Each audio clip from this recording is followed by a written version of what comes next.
Okay, ಸಿಂಪಲ್ಲಾಗಿ ಪಾಸ್ತಾನ ಹೇಗೆ ಮನೇಲಿ ಮಾಡೋದು ಅಂತ ನೋಡೋಣ. ಇನ್ ಡೀಟೇಲಾಗಿ ನಾನು ನನ್ನ ಯೂಟ್ಯೂಬ್ ಚಾನಲಲ್ಲಿ ಹಾಕಿದ್ದೀನಿ, ಜಸ್ಟ್ ಯು ಚೆಕ್ಔಟ್. ಓಕೆನಾ.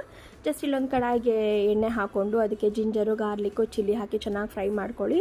ಅದೆಲ್ಲ ಚೆನ್ನಾಗಿ ಘಮ ಘಮ ಅಂತ ಫ್ರೈ ಆದಮೇಲೆ ಆನಿಯನ್ ಹಾಕಿ, ಆನಿಯನ್ ಚೆನ್ನಾಗಿ ಆದಮೇಲೆ ಕ್ಯಾಪ್ಸಿಕಮ್ ಆ್ಯಡ್ ಮಾಡಿ, ಕ್ಯಾಪ್ಸಿಕಮ್ ಎಲ್ಲ ಚೆನ್ನಾಗಿ ಆದಮೇಲೆ ಟೊಮ್ಯಾಟೊ ಆ್ಯಡ್ ಮಾಡ್ಕೊಳ್ಳಿ. ಟೊಮ್ಯಾಟೊ ಆ್ಯಡ್ ಮಾಡಿದಾಗ ಸ್ವಲ್ಪ ಉಪ್ಪು ಮತ್ತು ಅರಿಶಿನ ಹಾಕ್ಕೊಳ್ಳಿ, ಸೊ ಬೇಗ ಕುಕ್ ಆಗುತ್ತೆ. ಇದು ಚೆನ್ನಾಗಿ ಆಗಲಿ. ಓಕೆ, ಒಂದಾದ್ಮೇಲೆ ಒಂದನ್ನು ಆ್ಯಡ್ ಮಾಡಿಕೊಂಡು ಚೆನ್ನಾಗಿ ಫ್ರೈ ಮಾಡ್ಕೊಳ್ಬೇಕು. ತುಂಬ ಉರಿ ಜಾಸ್ತಿ ಇಟ್ಕೊಂಡ್ಬಿಟ್ಬಿಡಿ, ಇಲ್ಲ ತುಂಬ ಒಂದು ಮೀಡಿಯಮ್ ಆಗಿ ಇಟ್ಕೊಂಡು ಚೆನ್ನಾಗಿ ಕುಕ್ ಮಾಡ್ಕೊಳ್ಳಿ.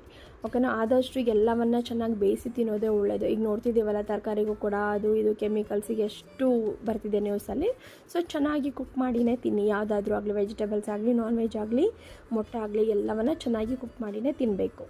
ಕುಕ್ ಮಾಡೋಕ್ಕೆ ಮುಂಚೆ ಚೆನ್ನಾಗಿ ವಾಶ್ ಮಾಡ್ಕೊಳ್ಳಿ. ಚೆನ್ನಾಗಿ ವಾಶ್ ಮಾಡಾದಮೇಲೆ ಪಾಸ್ತಾ ಉಪ್ಪು ನೀರು ಒಂದ್ಸಲ ತೊಳೆದು ಹಾಕಿ ಬೇಯಿಸೋಕೆ ಇಟ್ಕೊಳ್ಳಿ. ಬೇಯಿಸಿ ಸೋರಕ್ಕೆ ಇಟ್ಕೊಂಡಿರೋ ಪಾಸ್ತಾನ ಆ್ಯಡ್ ಮಾಡಿ, ಅದಾದಮೇಲೆ ನಾನು 2 spoon tomato sauce, 1 spoon ವಿನೆಗರು, 1 spoon soya sauce, 1/2 spoon chilli sauce ಹಾಕ್ಕೊಂಡು ಮಿಕ್ಸ್ ಮಾಡ್ಕೊತಿದ್ದೀನಿ.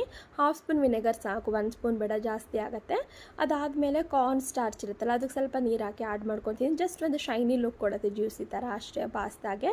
ಸೊ ಪಾಸ್ತಾನ ಚೆನ್ನಾಗಿ ಬೇಯಿಸ್ಕೊಂಡಿರಬೇಕು. ಬೇಯುವಾಗ ನೀವು ಚೆಕ್ ಮಾಡ್ಕೊಳ್ಳಿ, ಬೆಂದಿದೆಯಾ ಏನು ಅಂತ ನೋಡ್ಕೊಳ್ಳಿ, ಪ್ರೆಸ್ ಮಾಡಿ ಅಥವಾ ತಿಂದು ನೋಡಿ. Depends on the pasta size ಅಥವಾ ಥಿಕ್ನೆಸ್ ಮೇಲೆ ಡಿಪೆಂಡ್ ಆಗುತ್ತೆ ಅದು ಎಷ್ಟೊತ್ತು ಬೇಯಿಸ್ಬೇಕಂತ. ಆಲ್ಮೋಸ್ಟ್ ನನಗೆ 10 to 12 ಮಿನಿಟ್ಸ್ ತೊಗೊಂತು ಬೇಯೋಕ್ಕೆ, ಯಾಕಂದರೆ ಸ್ವಲ್ಪ ತಿಕ್ಕಾಗಿತ್ತು. ಆಲ್ಮೋಸ್ಟ್ 10 to 12 ಮಿನಿಟ್ಸ್ ಅಷ್ಟು ತೊಗೊಂತು. ಸೊ ಯು ಡಿಸೈಡ್ ಲೈಕ್ ಎಷ್ಟು ಟೈಮು ನೀವು ಬೇಯಿಸ್ಕೊಬೇಕಂತ. ಓಕೆನಾ.